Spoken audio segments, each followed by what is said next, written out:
Hello everyone and welcome to my channel. And if you're a true General Hospital fan, be sure to like this video and subscribe to the channel. Now let's get started with today's video. According to the General Hospital, GH, spoilers for Thursday, July 23rd, Drew Cain, Cameron Matheson, will face some unpleasant turmoil. Dante Falconeri, Dominic Zamprogna, will also receive some troubling news, while Sonny Corinthos, Maurice Bernard, seeks out Rocco Falconeri, Finn Carr, to reveal something, so here's what GH fans may expect. Anna Devane, Finola Hughes, has been searching for evidence in the Ross Cullum, Andrew Hawks, shooting case, but Dante has disposed of everything to protect Rocco. Of course, Anna is unaware that Dante is to blame, but Laura Collins, Jeannie Francis, may be concerned that it is only a matter of time until she discovers this. Look for Laura to confront Dante about the cover-up and warn him about the impending storm. At the police station, Anna decides to put Harrison Chase, Josh Swickard, to the test in more ways than one. Chase must establish his trustworthiness, and Anna may promise him a return to detective rank if he succeeds. Anna may assign Chase the responsibility of assisting her in her search for answers regarding the missing Cullum proof. If everything goes as planned, Chase may be able to prove his allegiance and prepare for his detective test. Next, Sonny will interrupt Rocco when he is working as a Metro court pool attendant. Rocco will pause to talk with Sonny, who may reveal that he is aware of his grandson's shooter secret.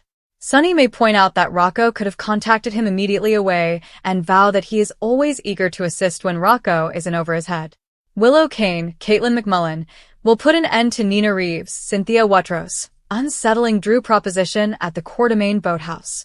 Nina will believe that the situation necessitates urgent measures, while Willow will be reluctant to kill Drew or take any drastic action. Unfortunately, Nina will go too far, and it appears like she may force Drew into the lake. Drew will exhibit his ability to communicate while being wheeled up to the water for Scout Coeur d'Alene's, Caden Brenna Tokarczy, upcoming swim practice. Thus, Nina could be the reason he tumbles and splashes below. Meanwhile, Michael Corinthos, Rory Gibson, will meet with Alexis Davis, Nancy Lee Grahn, which may result in some Willow discussion and a request for legal advice. Michael appears to be seizing control of Maxie Jones, Kirsten Storms, Deception shares, which will exacerbate the office hatred that is about to erupt.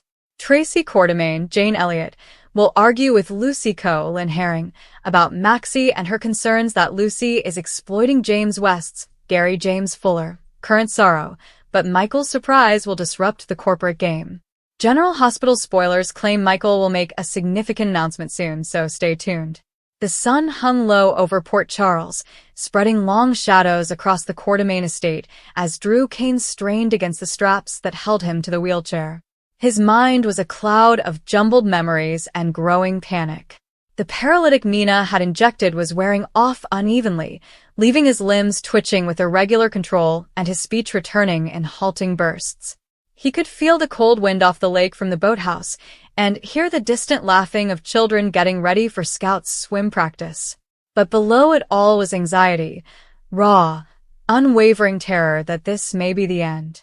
Drew's ordeal had began days before, amid the complex web of family betrayals and business power plays that characterized life in Port Charles.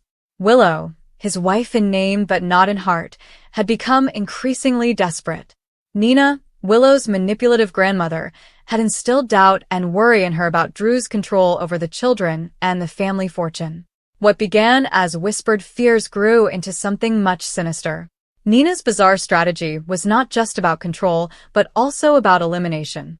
Drew, she saw, stood in the way of her and Willow achieving the stability she desired for the Coeur d'Alene heritage.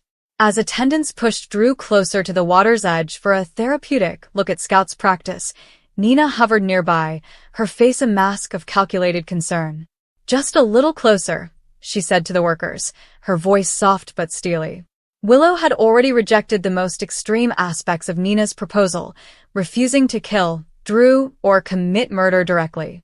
But Nina, pushed to the brink, took matters into her own hands. Drew slid forward after receiving a gentle shove disguised as a helpful adjustment to his wheelchair on the rough dock. The splash was deafening to his ears.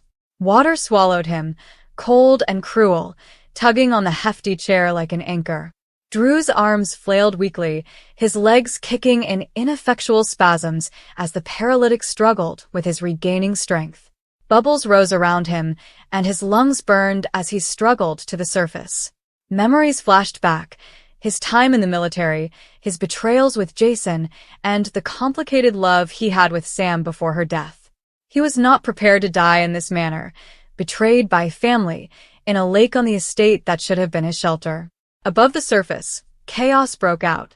Scouts shouted and dashed into the lake. Willow froze in horror, realizing too late what her mother had accomplished. "Drew!" she exclaimed, plunging in without hesitation.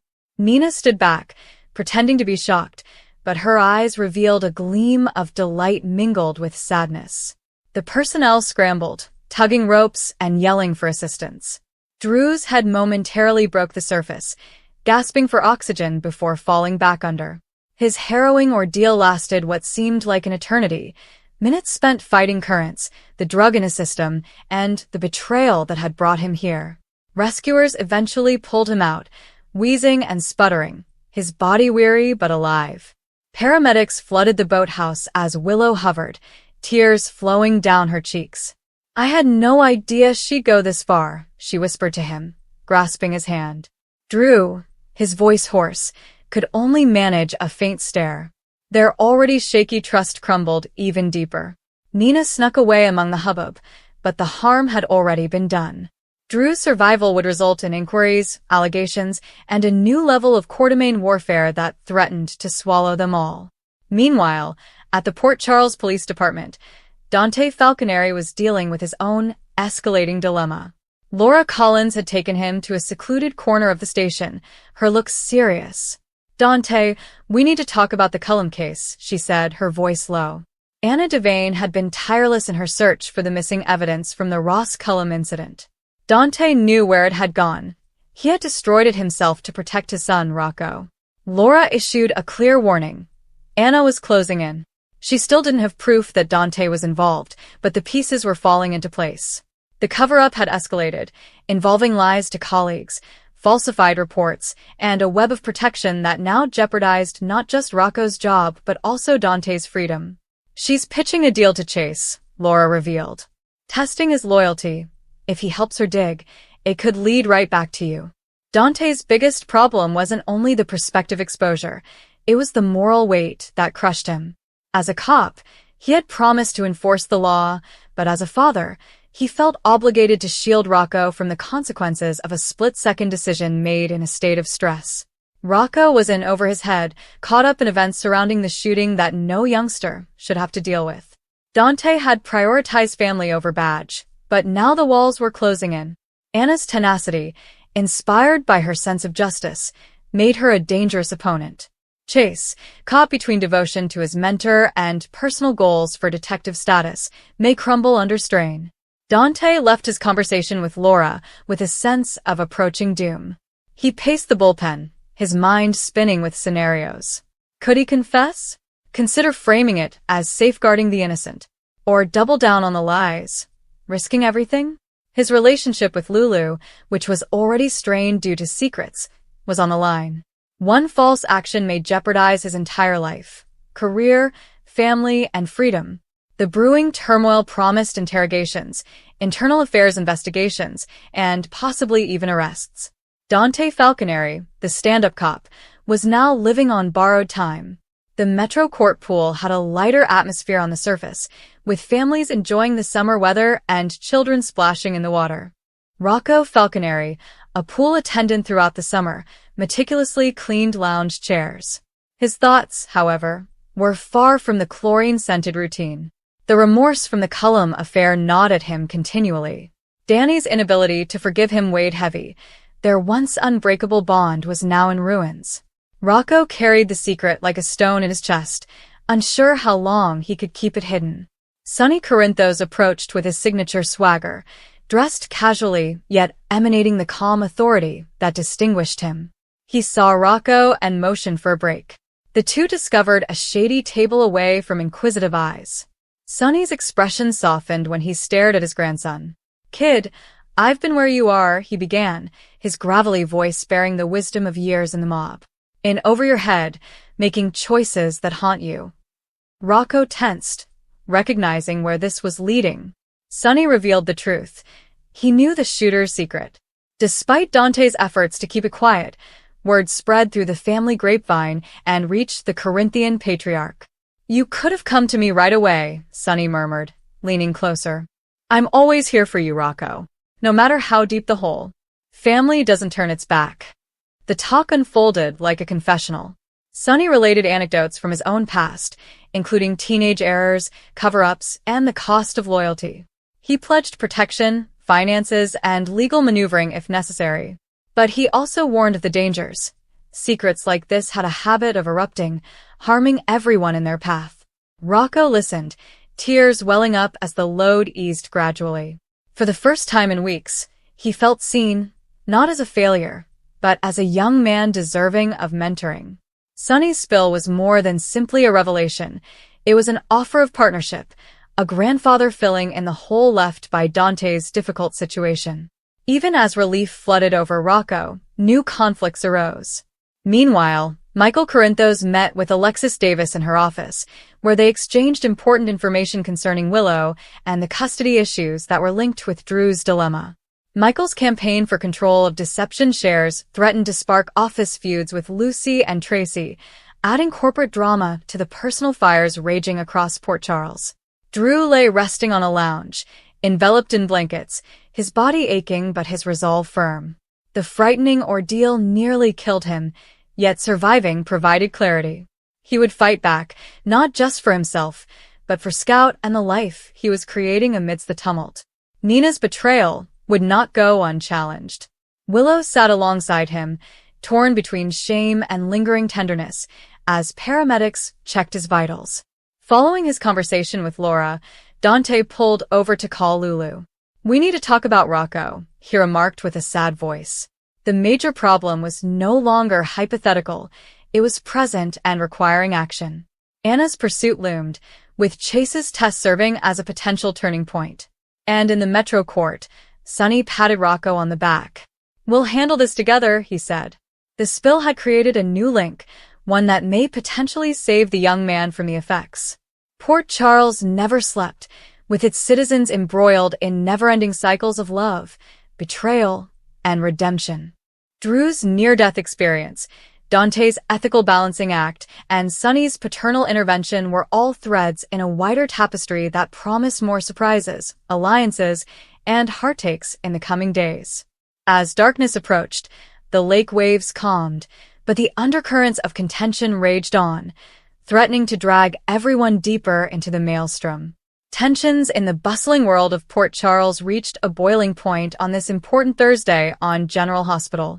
The air was thick with secrets, cover-ups, and the looming shadow of previous transgressions, threatening to unravel the frail lives of its inhabitants. Drew Kane's recuperation had been a gradual, torturous crawl from the edge of paralysis, a state caused by forces he was only beginning to understand. As Drew wheeled down to the Quartermain boathouse for what should have been a nice family moment, watching Scout's swim practice, his thoughts raced with betrayal fragments. His body, despite growing stronger, felt like a cage. Every twitch of his fingers, every little movement of his toes, represented a hard-won victory over the paralysis that had kept him silent for far too long. But today, something changed. As the wheelchair approached the water's edge, Drew's gruff and unpracticed voice came out. Willow, he mumbled, the name laden with accusation and growing horror. Nina Reeves, always the protective mother figure despite her convoluted past, had been lurking around, her desperation growing. She had addressed Drew earlier about the frightening circumstances involving Sasha and baby Daisy, including the stalking and threats that caused Sasha to flee town. Nina's suspicions were directed straight at Drew, but he resisted, saying that it had to be one of Sonny's rivals.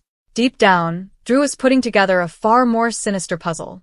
His terrifying ordeal was more than simply physical.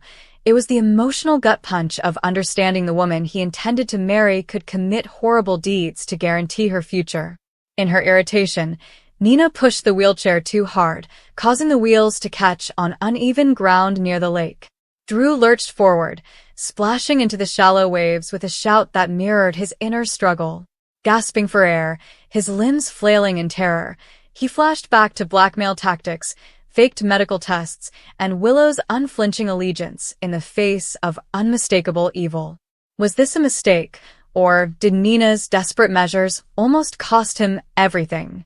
Drew's incident left him wet, afraid, and desperate to reclaim control of his life, children, and the truth. Meanwhile, across town at the Metro Court Pool, young Rocco Falconeri was attempting to preserve a sense of normalcy in his position as a pool attendant. The adolescent had been through hell, shooting Ross Cullum out of desperation, witnessing his father Jason suffer the consequences, and now negotiating the resumption of delicate family relationships. His life was destroyed further when Liesl Albrecht resurfaced in Port Charles, merging with James West and reopening old scars. Lulu Spencer and Dante Falconeri had raced to confront her, warning Rocco to leave. However, Rocco, who was curious and rebellious, had sought out Liesl on his own, lured by inquiries concerning Britt Westbourne. Sonny Corinthos, the mob kingpin with a golden heart hidden beneath layers of harsh experience, noticed his grandson during a break. Sonny's expression was concerned as he pulled Rocco aside for a private chat. "Kid, I know what happened with Cullum," Sonny said calmly, his voice firm but full of parental gravity. He had learned the truth from Lulu, who had confided in him under attorney-client confidentiality while Rick Lansing was there. Sonny spilled the contents cautiously, emphasizing that Rocco did not have to bear this burden alone. "You could have come to me right away. Family looks out for family no matter what." Rocco's eyes widened in shock and relief, tears threatening as the weight of his secret eased significantly. Sonny vowed protection, promising to utilize every resource at his disposal to keep the boy safe from Anna Devane's probe. This passionate spill wasn't only about the shooting. It was Sonny cementing relationships and reminding Rocco that in Port Charles, loyalty was more important than blood. Meanwhile, Dante Falconeri found himself in deeper difficulties with the PCPD. As a cop who had crossed the line to protect his son by destroying evidence in the Cullum case, Dante knew the walls were closing in. Anna Devane, newly reinstated and determined, was digging deeply. She challenged Harrison Chase with demonstrating his loyalty, maybe offering him a return to detective status if he could find the missing evidence. Laura Collins, seeing the impending storm, addressed Dante with a stark warning. Anna was astute, and it was only a matter of time before she connected the dots to the cover-up. Dante's major problems grew as he matched his responsibilities with family upheaval. Lulu was divided between protecting Rocco and dealing with Valentine Cassidy's reappearance and custody requests for Charlotte. At the PCPD, Dante interrupted an intense conversation between Sonny and ADA Justine Turner, who was insisting on tangential matters involving Marco Rios. Dante pushed his father to proceed cautiously, telling him that the younger generation, Gio and Rocco, looked up to him. But Dante's own secrets weighed heavy. Brennan had provided indications that muddled the story of Cullum's shooter, and Anna was focusing in. Dante faced the real threat of losing his badge, his freedom, or, worse, witnessing his son being charged. The pressure increased as he handled interrogations, family interventions, and the moral quandary of his decisions. Will his love for Rocco shatter the life he's created as a cop? Back at the Quartermain mansion, the effects from Drew's ordeal spread. Willow Kane's reaction to Portia's accusations regarding Drew's blackmail attempt against Michael, tampering with blood samples to represent him as an opiate abuser, was chillingly detached. Portia was appalled and wondered who Willow had become. Willow, however, stood behind Drew, putting their future and custody battle first. Nina, desperate to remove Drew's threat as he regained his voice and mobility, had strained the boathouse's bounds. Nina's unsettling proposition to Willow, extreme means to silence Drew, had been rejected, but she persisted, resulting in the lake incident. Michael Corinthos planned his next moves while consulting with Alexis Davis on legal matters. He was about to take control of Maxie Jones' deception shares, intensifying corporate conflict with Tracy Quartermain and Lucy Coe. Tracy argued with Lucy about exploiting James' vulnerabilities, but Michael's disclosure changed the power dynamics considerably. In the midst of custody battles and corporate intrigue, the Quartermain family was on the verge of an explosion. Jason Morgan, who had lately returned and reconnected with Carly, offered his stoic support whenever he could. His suspicions about Britt persisted, adding another layer of intrigue. As Dante dealt with the ramifications of his cover-up, Jason quietly advised Rocco to put the past behind him but never forget the lessons. The day unfolded with intense emotion, Drew emerging from his physical and psychic captivity, confronting treachery, Dante facing professional ruin for paternal love, and Sonny moving into the grandfather role with wisdom and strength. Port Charles never slept, and today demonstrated why. Secrets flowed like lake waters around Drew, threatening to overwhelm everyone involved.